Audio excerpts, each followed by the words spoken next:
So I'm turned with my back to the wall, just talking to the viewers here, turned with the back of the wall because I've put together, this diesel generator, and Noble said he has decorated it for me. I have not looked at this until now, and so here we go. Here's the big reveal. I just turn around, right? Come backwards.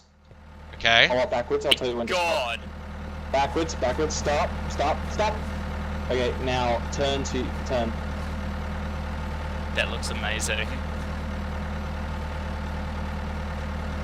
Oh my gosh.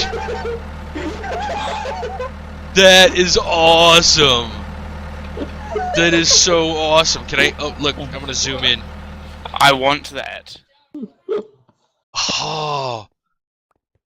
Amazing. Noble. Dude, that looks so good. I feel like Noble's gonna be the new DaVincing person, but like stealing my stuff. Noble, thank you so much. This looks amazing. I thought you might like it.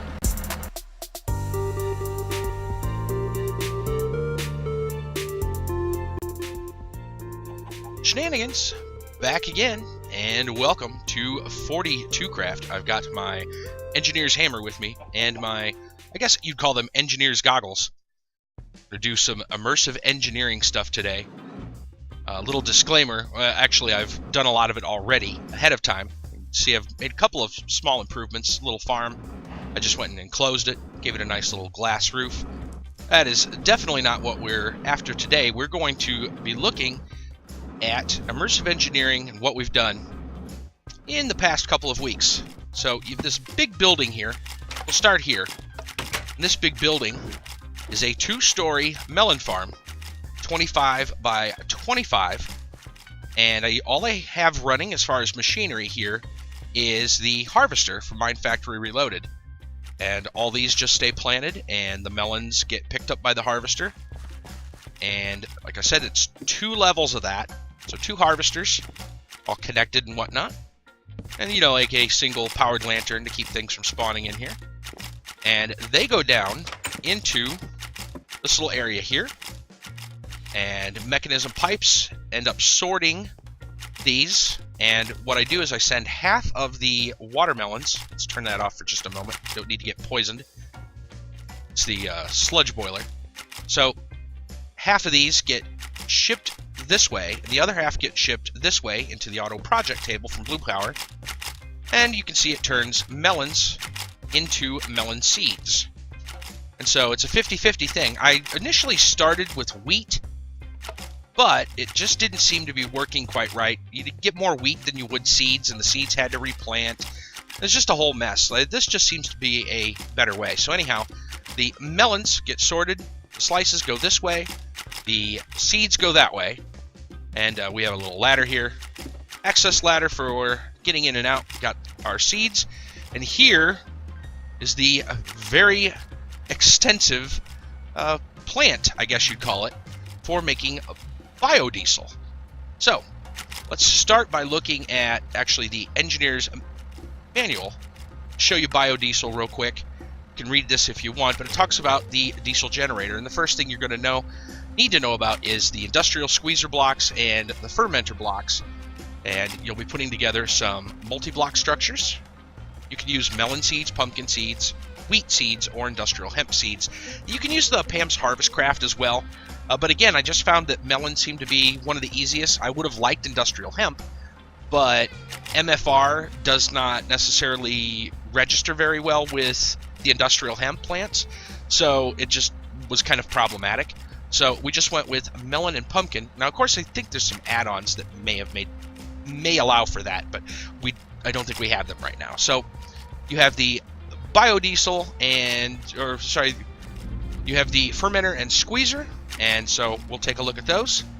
So this down here we go, is our industrial squeezer, and as you can see, takes in melon seeds or other types of seeds, turns it into plant oil, which of course we pipe into a fluid tank, which then gets piped into the refinery. On top of that, we have a fermenter, which takes in the melon slices or different types of crops, potatoes, wheat, carrots, etc. And that makes, what do we got in here? That makes ethanol, right? Yeah, ethanol. So we have ethanol, and it also gets pumped into the refinery. And then this big ol' sucker here, the refinery, turns both of those into biodiesel. And then our biodiesel is pumped out over to this tank and then into the diesel generator. That's pretty loud. I'm going to go ahead and turn this off for just a moment. There we go. So the diesel generator, which you saw in the intro, the wonderful face that Noble worked on with DaVincing, they've modified it to make it look kind of like a locomotive, which I really, really enjoy. I think that looks really cool. So, yeah, and my pet likes it too. Lasmatherium, I haven't named him yet. Yeah, that's his, he likes a squid plushie. Yeah, don't you? Yeah, he's so happy. Alright, so, back to this. We've got the big diesel generator. Diesel generator, of course, runs the majority of the power of my base now. I've put some energy cubes. I was interested in seeing that Mekanism energy cubes can be attached directly, or you can use the wire connectors. So, it's not fully immersive engineering, and I didn't have the access to leather that I'd like to make the conveyor belts. So in most cases, I am running Mekanism pipes. So, what do we do from here? Well, this thing produces energy, right? So we've got a bunch of different connections going out to it. One thing that we've got here is got the wire connector going straight over to an HV transformer, which then gets converted to medium voltage, sent into some of the capacitors and whatnot that fuels the power of the base. Now, as far as storage, you can see that there goes the melon slice into a item silo. They hold 41,000, just a little over 41,000 each, and I think that's the max right there because we've got the machine turned off. It'll store up. But yeah, there's the melon seeds and the melon slices. These aren't terribly difficult to build, and they'll hold, like about 10 Mekanism bins worth, and a bin is 64 stacks of 64. So, yeah, lots of storage. Lots and lots of storage. So, let's see. What else? Let's go ahead and turn this thing back on. Very loud. And we've got the power from high voltage going right over here. So I've added some bins for more storage. I get the sludge boiler produces a lot of different blocks. That's where I'm getting the majority of these blocks is from the sludge boiler.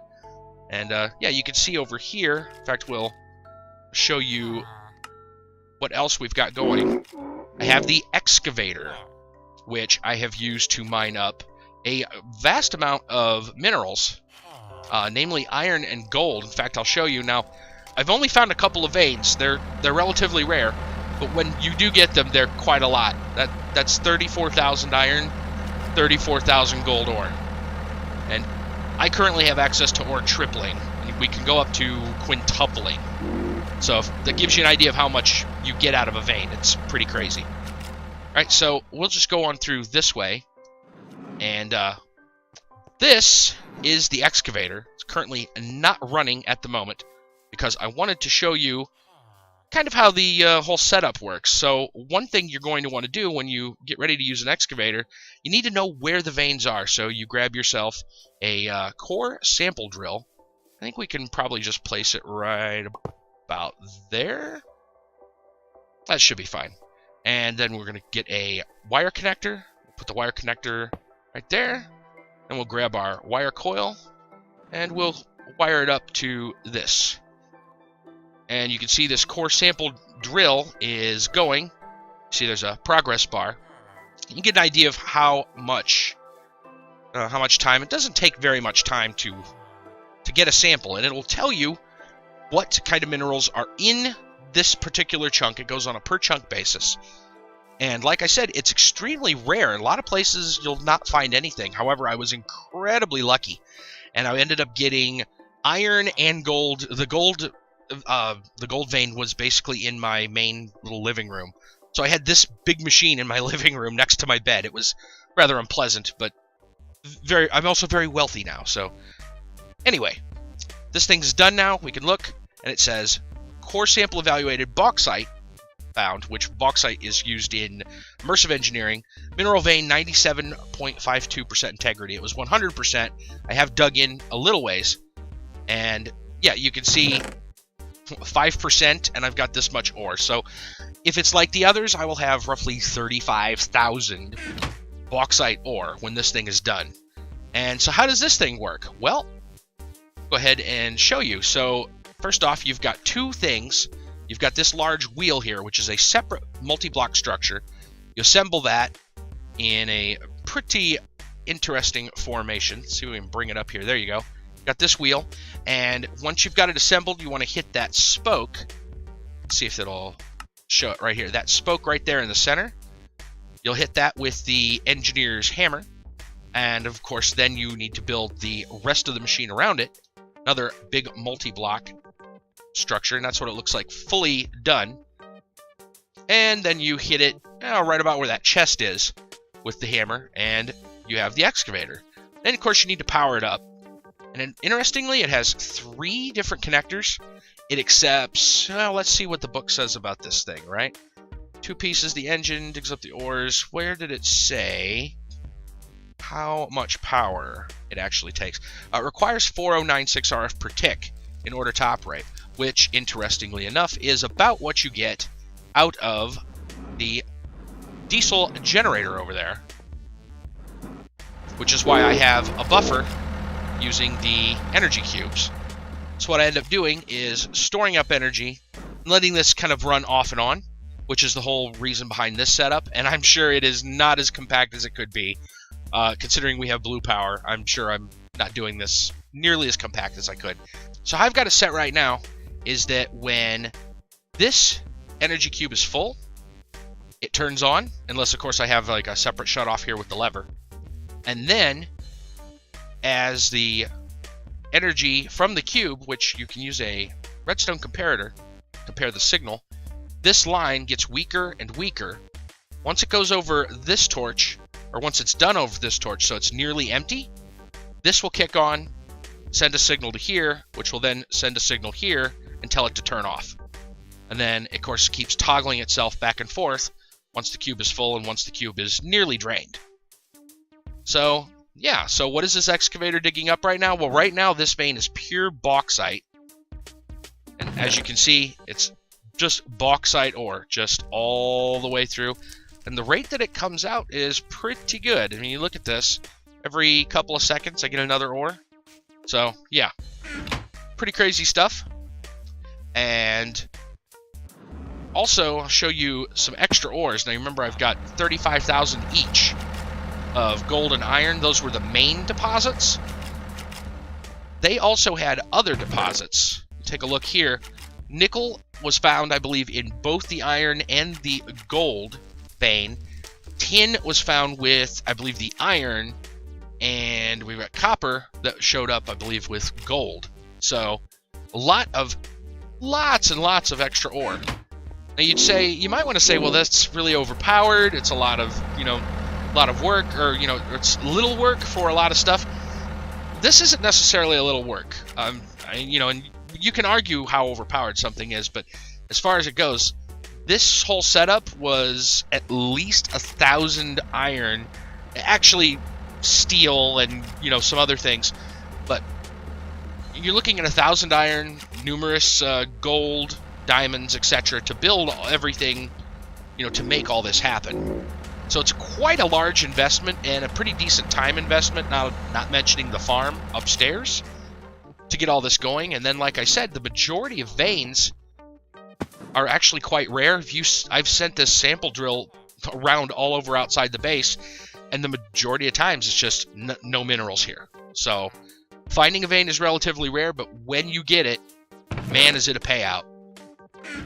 So yeah, just wanted to give you an update, show you, how far I've gotten into immersive engineering since I can make biodiesel. I also made a chemical thrower, which can set fire to mobs. You'll notice it does not set fire to the building, to the blocks themselves. Pretty cool little toy. I don't want to use it over here by my friends, but yeah, you can see that. But yeah, I think that will just about do it for this episode of 42Craft. I thank you so much for watching, and see you guys next time. Bye-bye. What kind of armor is You that? You should have connected them all the way across, so that it looks Yes. like tracks like a of little a rail, tank. yeah, a little track. Oh, Yeah, and get him out. That actually really hurt. Oh, actually, no, I was really low on health. Never mind. Oh, you are? Sorry. I was wondering. No, Colin. That shouldn't do that much, and then I remembered I haven't eaten anything. Uh-oh. There's gonna be a war here, isn't there? Come on. Death. Oh my god, you do a lot of damage. Never mind. Sorry. Get the hell out of here. See you guys. See you guys. Nice shit.